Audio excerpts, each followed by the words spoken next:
Maharashtra superfast news चॅनलमध्ये आपले सहर्ष स्वागत आहे। खास सत्याची थार लेखणीची महाराष्ट्रातील ताज्या आणि वेगवान बातम्या पाहण्यासाठी आपल्या हक्काचे चॅनल शेअर करा, लाईक करा आणि सबस्क्राईब करा। धन्यवाद। ओबीसी शिक्षक बांधवांचे संघटन आणि बळकटीकरण काळाची गरज। अनिल नाचपल्ले।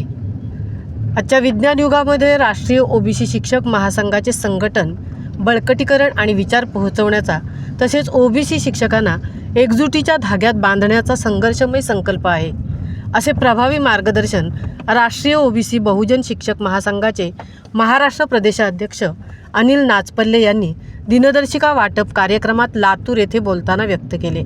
त्यांनी पुढे असेही सांगितले की प्रत्येक शिक्षकाला भेटून संघटनेचा संदेश देत आहेत।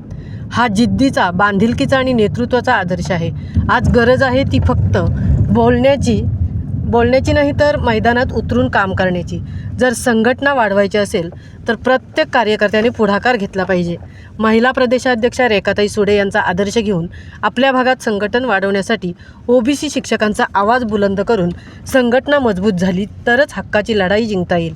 एकजुटीतच आपली ताकद आहे आणि ती दाखवण्याची वेळ आता आली आहे।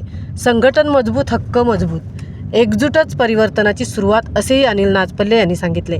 राष्ट्रीय ओबीसी बहुजन शिक्षक संघाच्या महिला प्रदेशाध्यक्ष आदरणीय रेखाताई सुडे यांनी संघटनेची दिनदर्शिका प्रत्येक केंद्रात आणि जिल्ह्यात पोहोचवण्याचा ध्यास घेतला आहे। हे निश्चितच अभिमानास्पद आणि कौतुकास्पद आहे।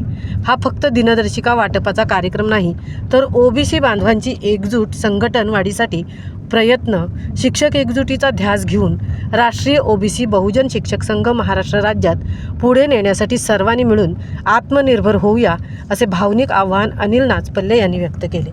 महाराष्ट्र सुपरफास्टसाठी धनाजी घरत, सहतृप्ती भोईर, पेंड।